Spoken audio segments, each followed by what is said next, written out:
Hi friends, welcome to my channel. Already ನಿಮಗೆ ಗೊತ್ತಾಗಿರುತ್ತೆ title ನೋಡಿ ನಾನು ಯಾವ ವಿಷಯದ ಬಗ್ಗೆ ಮಾತಾಡಕ್ಕೆ ಹೋಗ್ತಾ ಇದ್ದೀನಿ ಅಂತ. ಸೊ ನನಗೆ ಈ ವಿಷಯದ ಬಗ್ಗೆ ಮಾತಾಡೋದಕ್ಕೆ ಯಾವುದೇ ಮುಜುಗರ ಇಲ್ಲ. ಯಾಕೆ ನಾನು ಈ ವಿಡಿಯೋ ಮಾಡ್ತಿದ್ದೀನಿ ಅಂದ್ರೆ ಅಟ್ಲೀಸ್ಟ್ ನನಗೆ ಗೊತ್ತಿರೋದನ್ನ ಹೇಳಿದ್ರೆ 4 ಜನ ಹೆಣ್ಮಕ್ಳಿಗೆ ಯೂಸ್ ಆಗ್ಬೋದೇನೋ ಅನ್ನೋದು ಒಂದೇ ರೀಸನ್ಗೆ ನಾನು ಈ ವಿಡಿಯೋ ಮಾಡ್ತಾ ಇದ್ದೀನಿ. ಓಕೆ, ಟಾಪಿಕ್ ಬಗ್ಗೆ ಮಾತಾಡೋಣ. ಇವಾಗಿನ ಜನರೇಷನ್ ಅಲ್ಲಿ ಹೆಣ್ಮಕ್ಳಿಗೆ ಇರೋ ತಪ್ಪು ಕಲ್ಪನೆಗಳು ತಮ್ಮ ಸ್ತನಗಳ ಬಗ್ಗೆ.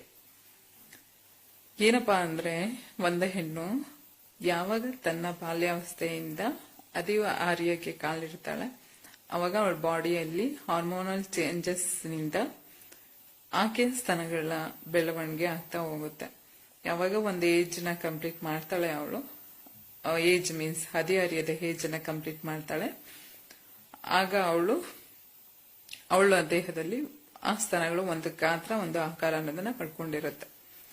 ನೆಕ್ಸ್ಟ್ ಆಕೆ ಯಾವಾಗ ಪ್ರೆಗ್ನೆಂಟ್ ಆಗ್ತಾಳೆ, ತಾಯಿ ಆಗ್ತಾಳೆ, ಅವಾಗ ಆಕೆಯ ಸ್ತನಗಳು ಗಾತ್ರದಲ್ಲಿ ಜಾಸ್ತಿ ದೊಡ್ಡದಾಗ್ತಾ ಹೋಗ್ತಾ ಇರುತ್ತೆ. ಆಮೇಲೆ ಕೆಲವೊಬ್ಬರಿಗೆ ತನ್ನ ಹೆರಿಡಿಟಿಯಿಂದನೂ ಕೂಡ ಅದು ಚೇಂಜಸ್ ಆಗೋ ಚಾನ್ಸಸ್ ಇರುತ್ತೆ. ಇನ್ನು ಆಕೆಯ ಹೆಲ್ತ್, ಎಕ್ಸರ್ಸೈಸ್ ಇದ್ರ ಮೇಲೆ ಕೂಡ ಡಿಪೆಂಡ್ ಆಗಿರುತ್ತೆ. ಯಾವಾಗ ಆಕೆ ಸ್ತನಗಳು ಜಾಸ್ತಿ ಕಮ್ಮಿ ಆಗುತ್ತೆ ಅಂದ್ರೆ ಯಾವಾಗ ಅವಳು ವೆಯ್ಟ್ ಲಾಸ್ ಅಥವಾ ವೆಯ್ಟ್ ಗೇನ್ ಮಾಡ್ತಾಳೆ ಅವಾಗ ಅಷ್ಟೇ ಅವಳು ಬ್ರೆಸ್ಟ್ ಸೈಜ್ ಅಲ್ಲಿ ಡಿಫ್ರೆನ್ಸ್ ಚೇಂಜಸ್ ಗೊತ್ತಾಗುತ್ತೆ. ಯಾಕೆ ಅಂದ್ರೆ ಯಾವಾಗ ನಾವು ವೆಯ್ಟ್ ಲಾಸ್ ಮಾಡ್ತೀವಿ ಅವಾಗ ನಮ್ಮ ಬಾಡಿಯಲ್ಲಿರೋ ಫ್ಯಾಟ್ ಕಂಟೆಂಟ್ ಕಮ್ಮಿ ಆಗುತ್ತೆ, ಅವಾಗ ಆಟೋಮೆಟಿಕ್ ಬ್ರೆಸ್ಟ್ ಸೈಜ್ ಕೂಡ ಕಮ್ಮಿ ಆಗುತ್ತೆ. ಮತ್ತೆ ಯಾವಾಗ ನಾವು ವೆಯ್ಟ್ ಗೇನ್ ಆಗ್ತೀವಿ ಆಗ ಬಾಡಿ ಫ್ಯಾಟ್ ಜಾಸ್ತಿ ಆದಾಗ ಬ್ರೆಸ್ಟ್ ಸೈಜ್ ಜಾಸ್ತಿ ಆಗ್ತಾ ಹೋಗುತ್ತೆ. ಇನ್ನು ಸ್ಯಾಗಿಂಗ್ ಬ್ರೆಸ್ಟ್ ಬಗ್ಗೆ ಮಾತಾಡೋದಾದ್ರೆ, ಭೂಮಿಯಲ್ಲಿ ದೇವರು ಸೃಷ್ಟಿ ಮಾಡಿರೋ ಎಲ್ಲಾ ಹೆಣ್ಮಕ್ಳಿಗೂ ಬ್ರೆಸ್ಟ್ ಫೀಡಿಂಗ್ ಆದ್ಮೇಲೆ ಬ್ರೆಸ್ಟ್ ಸ್ಯಾಗ್ ಆಗೇ ಆಗುತ್ತೆ. ಕೆಲವೊಬ್ಬರಿಗೆ ಚೇಂಜಸ್ ಇರುತ್ತೆ, ಕೆಲವೊಬ್ಬರಿಗೆ ಜಾಸ್ತಿ ಆಗಿರುತ್ತೆ, ಕೆಲವೊಬ್ಬರಿಗೆ ಕಮ್ಮಿ ಆಗಿರುತ್ತೆ.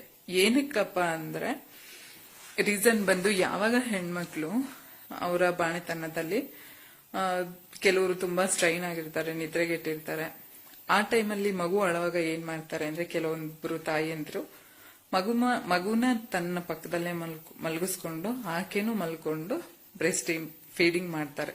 ಅದು ನಾವು ಮಾಡೋದು ತುಂಬಾ ದೊಡ್ಡ ತಪ್ಪು. ಯಾಕೆ ಅಂದ್ರೆ ನೀವು ಯಾವಾಗ ಪಾಪುನ ಮಲಗಿಸ್ಕೊಂಡು ನೀವು ಮಲ್ಕೊಂಡು ಹಾಲು ಕುಡಿಸ್ತೀರ, ಪಾಪು ಫೋರ್ಸ್ ಆಗಿ ತನ್ನ ನಾಲ್ಗೆ ಶಕ್ತಿಯಿಂದ ಫೋರ್ಸ್ ಆಗಿ ಬ್ರೆಸ್ಟ್ ನ ಎಳೆದಾಗ ಆ ಬ್ರೆಸ್ಟ್ ನ ಸ್ನಾಯುಗಳು ಮಸಲ್ಸ್ ಏನಿರುತ್ತೆ ಅದು ತುಂಬಾ ಲೂಸ್ ಆಗುತ್ತೆ. ಅದು ಮೇನ್ ರೀಸನ್ ತುಂಬಾ ಬ್ರೆಸ್ಟ್ ಸ್ಯಾಗ್ ಆಗ್ಲಿಕ್ಕೆ. ಅದು ಆಗ್ಬಾರ್ದು ಅನ್ನೋದಿದ್ರೆ ಏನ್ ಮಾಡ್ಬೇಕಪ್ಪ ಅಂದ್ರೆ, ನೀವು ಬ್ರೆಸ್ಟ್ ಫೀಡಿಂಗ್ ಮಾಡೋವಾಗ ನಿಮ್ಮ ತೊಡೆಗಳ ಮೇಲೆ ಒಂದು ದೊಡ್ಡದು ಪಿಲ್ಲೋ ಇಟ್ಕೊಂಡು ಅದ್ರ ಮೇಲೆ ಪಾಪುನ ಮಲಗಿಸ್ಕೊಂಡು ನೀವು ಬ್ರೆಸ್ಟ್ ಫೀಡಿಂಗ್ ಮಾಡಿದ್ರೆ 100% ತುಂಬಾ ನಿಮ್ಗೆ ಸ್ಯಾಗಿಂಗ್ ಬ್ರೆಸ್ಟ್ ಆಗೋದಿಲ್ಲ. ತುಂಬಾ ಅಲ್ಲ, ಒಂದು ಸ್ವಲ್ಪ ಆಗ್ಬೋದು ಅಂತ ಅನ್ಕೊಂಡಿದ್ದೇನೆ. ಮತ್ತೆ ಕೆಲವೊಂದು ಹೆಣ್ಮಕ್ಳುಗಳಿಗೆ ಬ್ರೆಸ್ಟ್ ಫೀಡಿಂಗ್ ಆದ್ಮೇಲೆ ಒಂದು ಬ್ರೆಸ್ಟ್ ಸೈಜ್ ಅಲ್ಲಿ ಡಿಫ್ರೆನ್ಸ್ ಆಗುತ್ತೆ. ಒಂದು ದೊಡ್ಡದಿರುತ್ತೆ, ಒಂದು ಚಿಕ್ಕದಾಗುತ್ತೆ. ಯಾಕಪ್ಪ ಅಂದ್ರೆ ಕೆಲವೊಂದು ಹೆಣ್ಮಕ್ಳುಗಳು ಏನ್ ಮಾಡ್ತಾರೆ ಅಂದ್ರೆ ಯಾವಾಗ ಒಂದೇ ಕಡೆ ನಮ್ಗೆ ಈಸಿ ಆಗುತ್ತೆ ಅಂತ ಒಂದೇ ಬ್ರೆಸ್ಟ್ ಅಲ್ಲಿ ಫೀಡ್ ಮಾಡ್ತಾರೆ. ಆ ಬ್ರೆಸ್ಟ್ ದೊಡ್ಡದಾಗಿರುತ್ತೆ. ನೀವು ಯಾವ ಬ್ರೆಸ್ಟ್ ನ ಹಾಗೆ ಬಿಟ್ಟಿರ್ತೀರಾ ಆ ಬ್ರೆಸ್ಟ್ ಚಿಕ್ಕದಾಗಿರುತ್ತೆ. ಇದಕ್ಕೆ ಯಾವುದೇ ರೀತಿ ಭಯ ಪಡೋ ಅವಶ್ಯಕತೆ ಇರಲ್ಲ. ಇಲ್ಲ ನಿಮ್ಗೆ ತುಂಬಾ ಅಂದ್ರೆ ತುಂಬಾ ಚೇಂಜಸ್ ಕಾಣಿಸ್ತಿದೆ ಅಂದ್ರೆ ಅವಾಗ ನೀವು ಖಂಡಿತ ಡಾಕ್ಟರ್ನ ಕನ್ಸಲ್ಟ್ ಮಾಡಿ. ಅದ್ ಬಿಟ್ರೆ ಮತ್ತೆ ಯಾವಾಗ ನಿಮ್ಮ ಬ್ರೆಸ್ಟ್ ಸೈಜ್ ನ ಇಲ್ಲ ನಾವು ದೊಡ್ಡದ್ ಮಾಡ್ಕೊಳ್ಳೇಬೇಕು ಅನ್ನೋ ಆಸೆ ಇರೋರು ಒಂದೇ ಆಪ್ಷನ್ ಇರೋದು ಪ್ಲಾಸ್ಟಿಕ್ ಸರ್ಜರಿ ಅಷ್ಟೇ. ಅದೊಂದ್ ಬಿಟ್ರೆ ಬೇರೆ ಯಾವುದೇ ಅಡ್ವರ್ಟೈಸ್ಮೆಂಟ್ ಅಲ್ಲಿ ತೋರಿಸೋ ಮಸಾಜ್ ಕ್ರೀಮ್ಗಳಿಂದಾಗ್ಲಿ ಮಾತ್ರೆಗಳಿಂದಾಗ್ಲಿ ನಿಮ್ಮ ಬ್ರೆಸ್ಟ್ ಸೈಜ್ ಯಾವುದೇ ಕಾರಣಕ್ಕೂ ಜಾಸ್ತಿ ಆಗೋದಾಗ್ಲಿ ಕಮ್ಮಿ ಆಗೋದಾಗ್ಲಿ 100% ಆಗೋದಿಲ್ಲ. ಹಾಗೆ ನಂದು ಇನ್ನೊಂದು ಸಜೆಷನ್ ಏನಪ್ಪಾ ಅಂದ್ರೆ, ನೀವು ಯಾವಾಗ ಮಕ್ಕಳಿಗೆ ಫೀಡ್ ಮಾಡೋದನ್ನ ಸ್ಟಾಪ್ ಮಾಡ್ತಿರಲ್ವ, ಸೊ ಆ ಟೈಮಲ್ಲಿ ದಯವಿಟ್ಟು ಯಾವುದೇ ಮಾತ್ರೆಗಳನ್ನ ತಗೊಳಕ್ ಹೋಗ್ಬೇಡಿ. ಯಾಕೆಂದ್ರೆ ನೀವು ಮಾತ್ರೆ ತಗೊಳ್ಳೋದ್ರಿಂದ ಆ ಮಾತ್ರೆ ಪವರ್ಗೆನೆ ಎಷ್ಟೋ ಜನ ಹೆಣ್ಮಕ್ಳಿಗೆ ಬ್ರೆಸ್ಟ್ ಏನಿರುತ್ತೆ ಅದು ಫುಲ್ಲು ಫ್ಲಾಟ್ ಆಗೋ ಸಾಧ್ಯತೆ ತುಂಬಾ ಇರುತ್ತೆ. ಯಾಕೆಂದ್ರೆ ಆ ಮಾತ್ರೆಯಲ್ಲಿ ಇರೋ ಪವರ್ ಆ ತರ ಇರುತ್ತೆ. ಸೊ ದಯವಿಟ್ಟು ಯಾವುದೇ ಕಾರಣಕ್ಕೂ ಆ ತಪ್ಪಂತೂ ಮಾಡಕ್ ಹೋಗ್ಬೇಡಿ. ಸೊ ನಾನೇನಪ್ಪ ಹೇಳೋದಂದ್ರೆ, ದಯವಿಟ್ಟು ನಿಮ್ಮನ್ನ ನೀವು ಫಸ್ಟ್ ಪ್ರೀತಿಸಿ. ಯಾರನ್ನೋ ಇಂಪ್ರೆಸ್ ಮಾಡೋದಕ್ಕೋಸ್ಕರ ಏನೋ ಮಾಡ್ಕೊಂಡು ನಿಮ್ಮ ಹೆಲ್ತ್ ನ ಹಾಳು ಮಾಡ್ಕೊಳಕ್ ಹೋಗ್ಬೇಡಿ. ನಿಮ್ಮನ್ನ ಖಂಡಿತ ನಿಜವಾಗ್ಲೂ ಪ್ರೀತಿಸೋರಾದ್ರೆ ನೀವು ಹೇಗಿರ್ತೀರೋ ಹಾಗೆ ಆಕ್ಸೆಪ್ಟ್ ಮಾಡ್ಕೊಂತಾರೆ. ಅದಕ್ಕೋಸ್ಕರ ನೀವು ಏನೇನೋ ಟ್ರೈ ಮಾಡಿ ನಿಮ್ಮ ಹೆಲ್ತ್ ನ ನಿಮ್ಮ ಕೈಯಾರೆ ಹಾಳು ಮಾಡ್ಕೊಳಕ್ ಹೋಗ್ಬೇಡಿ. ಇದು as A friend, as A ಅಕ್ಕ ತಂಗಿಯಾಗಿ ನನ್ನ ಒಂದು ಸಜೆಷನ್ ಅಷ್ಟೆ. ಇದನ್ನ ಹೇಗ್ ತಗೊಂತೀರಾ ಅದು ನಿಮಗೆ ಬಿಟ್ಟಿದ್ದು.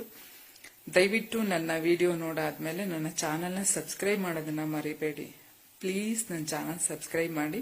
ನಿಮ್ಗೇನಾದ್ರೂ ಡೌಟ್ಸ್ ಇದ್ರೆ, ಬೇರೆ ವಿಷಯಗಳ ಬಗ್ಗೆ ಯಾವ್ದ್ರ ಬಗ್ಗೆ ಡೌಟ್ ಇದ್ರೂ ಕಾಮೆಂಟ್ ಮಾಡಿ ತಿಳಿಸಿ. ನನಗೇನ್ ಗೊತ್ತಿದೆ ನಾನು ಅದನ್ನ ನಿಮ್ಗೆ ಹೇಳೋದಕ್ಕೆ ಟ್ರೈ ಮಾಡ್ತೀನಿ.